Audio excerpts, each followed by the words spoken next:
Hey, what's up, my fellow tree lovers? Today we are in the forest of southern Appalachia. This particular forest is just a short walk from my home, and I've got my buddy Katie with me. And today we are talking about the American hardwood industry. So, hardwood trees are deciduous trees that are typically selectively harvested, and they also have a longer maturity time than most pine trees. So, they can take up to 50 years or more to fully mature until they're harvest ready. And they come from the central and eastern parts of the United States. There are over 50 hardwood species in the US, but however, you do have several key timber species that are used a lot for furniture and flooring and that sort of thing. And those are red and white oak, yellow poplar, maple, walnut, cherry, hickory, birch, and beech. Those are kind of the key ones that you typically see.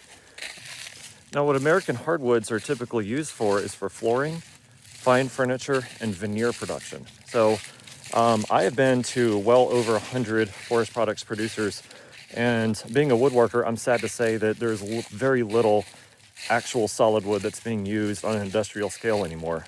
Now, what you do see a fair amount of in the commercial sector now is hardwood veneer. What veneer is a very thin slice of material that has been peeled or sliced off of a log. This material gets assembled into sheets, which then get laid up and glued onto core materials such as medium density fiberboard. This is used a lot for commercial casework for things like hospitals, schools, office buildings, and that sort of thing.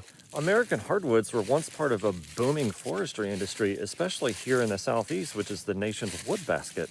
However, over the past decade or two, the industry has largely been in decline due to various economic forces, such as right now, housing is pretty slow due to high interest rates, and people, of course, need flooring and furniture for their new houses, as well as various other trade pressures, such as alternative materials. We're talking about things like vinyl, engineered materials, even tropical hardwoods from around the world, plantation grown woods. So despite these trade pressures, there is still a fairly strong export market for American hardwoods to Asia and Europe.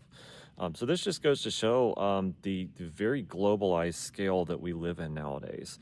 Now, a few decades ago, you used to be able to go down to your local sawmill. They can saw up some custom boards for you, and then you have them trucked over to your local cabinet maker. Not so much anymore. Now you can just, with the click of a button, you can order a cheap piece of furniture that was made in Vietnam. So what do you think? Let me know your thoughts in the comments below. Thanks.